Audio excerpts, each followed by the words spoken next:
Assalamualaikum warahmatullahi wabarakatuh. Nama saya Zalfa Mahira dengan NIM 12550200114.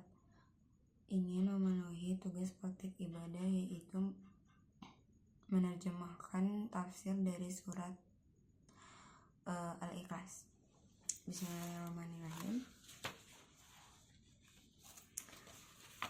Suratul Ikhlas Makiyatun wa ayatuha arba'a ayatin. Surat Al-Ikhlas surat Makiyah dan ada 4 ayat. Bismillahirrahmanirrahim. Qul huwallahu ahad, Allahu samad, lam yalid wa lam yulad wa lam yakul lahu kufuwan ahad. Syarihul kalimati, penjelasan kata dan kata.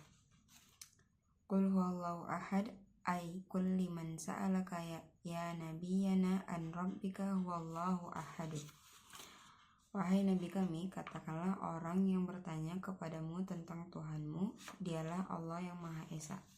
Allahus samad ay Allahul ladzi la tanbaghi illa lahu. Allah adalah yang berhak satu-satunya untuk disembah. As-samad as-sayyidul ladzi yusmadu ilaihi fil hawaiji fahimal maqsudu fi qada'il hawaiji 'ala dawami. Ia adalah Tuhan yang tempat meminta segala kebutuhan, dan maksudnya itu yang menjadi tujuan seluruh makhluk dalam memenuhi semua kebutuhan dan menjadi tempat bergantung. Lam yalid ay la yanfa illa syai'a yalidu illa wa huwa fana ba'idun la mahalata. Allah tidak beranak, setiap makhluk yang beranak pasti tidak abadi. Walam yulad ay laisa bimuhdatsin bi an lam yakun fakana huwa kainun awala wa abadan. Allah itu tidak diperanakan, yaitu adalah bukan makhluk yang sebelumnya. Allah sudah ada sejak dulu tanpa awalan selamanya. Walam yakul lahu kufuwan ahad ay lam yakun ahadun syabihun lahu aw mathilun id laisa kamitslihi syai'un. Allah itu tidak diperanakan, yaitu tidak ada seorang pun yang menyerupai Allah, karena tidak ada sesuatu yang semisal dengannya. Lanjut ke makna ayat. Qauluhu ta'ala qul huwallahu ahad. Al-ayatul arba'a al-mubarakatu nazalat jawaban liman qalu lirrasuli sallallahu alaihi wasallam minal musyrikina unsub lana rabbuka awsiftu lana faqala ta'ala lirrasuli Muhammad sallallahu alaihi wasallam qul ay liman sa'aluka dzalika huwallahu ahad.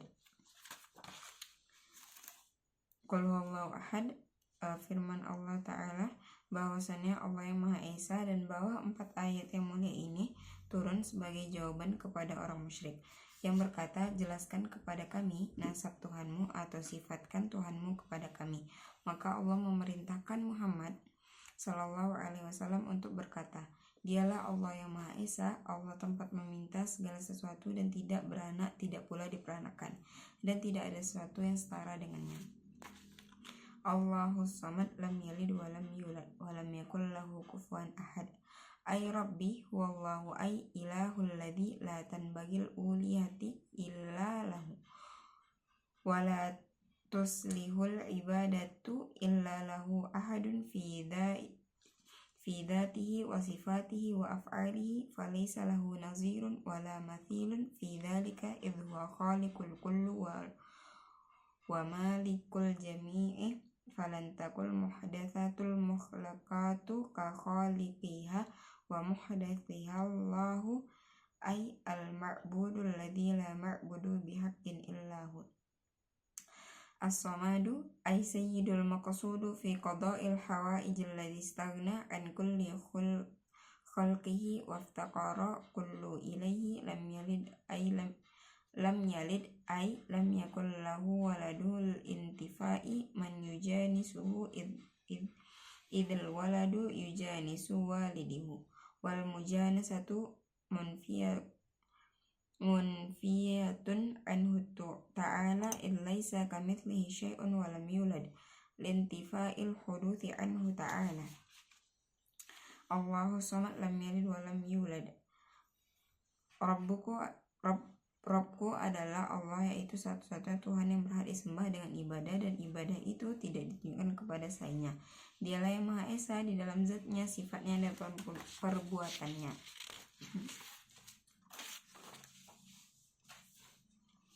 Tidak ada yang menyerupainya, karena dialah pencipta segalanya dan pemilik seluruh alam, dan tidak mudah diciptakan melupai ciptanya. Allah adalah satu-satunya sesembahan, yaitu tidak ada yang berhak disembah kecuali Dia. Kemudian arti as-samad, Tuhan yang menjadi tempat bergantung, yang tidak membutuhkan seluruh makhluknya, sedangkan seluruh makhluknya membutuhkan, sedangkan seluruh makhluknya membutuhkan Allah, dan Dia tidak beranak karena tidak ada sesuatu pun yang serupa dengannya. Sedangkan anak-anak pasti memiliki kesamaan dengan orang tuanya. Keserupaan atau kesamaan pun itu mustahil bagi Allah, karena tidak ada sesuatu pun yang serupa dengannya, dan Dia juga tidak pula diperanakan, karena Allah adalah yang maha dahulu dan tidak didahului oleh ketiadaan. Walam yakun lahu kufuwan ahad, dan tidak ada satupun yang setara dengannya, yakni tidak ada satupun yang setara dengan Allah, tidak ada yang menyerupainya, tidak ada tandingan baginya, dan tidak ada yang semisal dengannya, karena tidak ada sesuatu pun yang serupa dengannya, dan Dialah yang maha mendengar dan maha melihat. Oleh karena itu dikenal yang Maha Esa dan maha dibutuhkan, dan di dalam keesaan itu di dalamnya yaitu ada zatnya, sifatnya, dan menyerupai, dan tidak ada tandingan baginya. Lalu makna di maha dibutuhkan, Allah yang maha kaya tidak membutuhkan sesuatu selain Dia, sementara makhluk selainnya sangat membutuhkan Allah, dan kelangsungan hidupnya Allah juga dikenal dengan melalui namanya, sifat-sifatnya, dan ayat-ayat atau tanda-tanda kekuasaannya.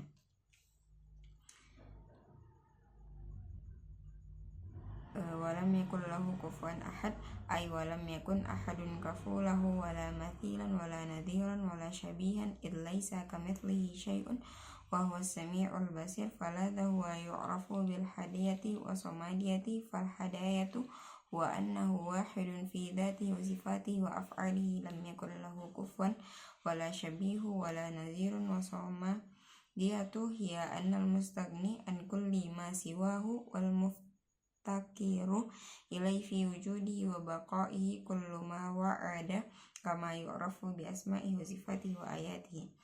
Lanjut ke hidayatul ayah. Min hidayatul ayah, pelajaran yang dapat diambil dari surat Al-Ikhlas. Al-awwal, ma'rifatullah ta'ala bi asma'ihi wa sifatihi, mengetahui Allah melalui nama-nama dan sifat-sifatnya.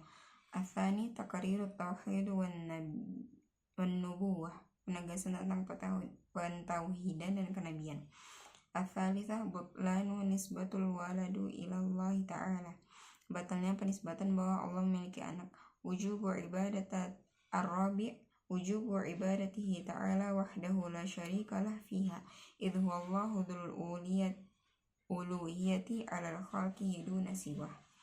Wajib beribadah hanya kepada Allah saja dan tidak menyekutukannya, karena Allah satu-satunya yang berhak disembah oleh seluruh makhluk, bukan selainnya. Di sini ada catatan kaki. Al-awwal, warada fi fadli surati annaha ta'dilu thuluthul qur'ani, rawahul Bukhari wa rawahul Muslim, an Aisyah anna Rasulullah sallallahu alaihi wasallam ba'atha rajulan ala sariyatin wa kana yaqra'u li ashabihi fi salatihim fayakhtammu bi qul huwallahu ahad. Falamma raja'u dzakaru dzalika lin-nabi sallallahu alaihi wasallam faqala suluhu li ay syai'in yasna'u dhalik, fa'asaluhu faqala li'annahu sifatur rahman fa anna uhibbu an aqra'a biha. Faqala Rasulullah sallallahu alaihi wasallam akhbiruhu anna Allah azza wa jalla yuhibbu. Itu artinya diriwayatkan mengenai keutamaan atau kemuliaan surat ini bahwasannya ia sama dengan seperti Al-Quran. Diriwayatkan dari Bukhari dan Muslim meriwayatkan dari Aisyah radhiyallahu anha bahwasannya Rasulullah mengutus seorang laki-laki memimpin suatu pasukan dalam sholatnya. Para sahabat ia selalu mengakhiri bacaannya dengan qul huwallahu ahad. Ketika mereka kembali, para sahabat menyebutkan hal itu kepada Nabi, beliau bersabda, ditanyakan kepada mereka, kepada kenapa melakukan hal itu? Mereka bertanya kepadanya, kemudian ia menjawab, karena surat ini menjelaskan sifat Ar-Rahman dan aku senang membacanya. Lalu Rasulullah SAW bersabda, sampaikan kepadanya bahwa Allah mencintainya. Atsani rawahu Tirmizi an Abi Ka'bin annal musyrikina qalu li Rasulillah sallallahu alaihi wasallam insib lana rabbuka fa'anzalallahu azza wa jalla qul huwallahu ahad Allahus samad. Yang kedua, artinya Tirmizi meriwayatkannya dari Ubay bin Ka'ab bahwa sannya orang-orang musyrik berkata kepada Rasulullah, jelaskanlah kepada kami nasab Tuhanmu. Maka Allah azza wa jalla menurunkan qul huwallahu ahad, katakanlah Dia yang Maha Esa dan Allah tempat meminta segala sesuatu. Atsalits ahadun asliha wahidun kulibat alwawu fiha hamzatun qala an-nabirah kana rahli wa qad zalan naharu bina bidal jalili alal musta'nisin wahidin wa ahadun marfu'un ala annahu khabar al-mubtada'i taqdiruhu wa ahadun wa huwa dhamirun sya'nin ay al-mas'ulu anhu wallahu ahad. Yang ketiga, artinya kata ahadun itu adalah asalnya wahada, kemudian huruf waw diganti menjadi hamzah. An-Nabi berkata, keadaran itu berjalan ketika siang, selalu bersama kami di Zuljalil menuju seorang yang menyendiri. Lalu dibaca marfu di mubtada karena sebagai khobar, takdirnya huwa. Dhamir sya'nin maknanya adalah zat yang ditanyakan itu adalah Allah yang Maha Esa. Segitu aja tugasnya. Wassalamualaikum warahmatullahi wabarakatuh.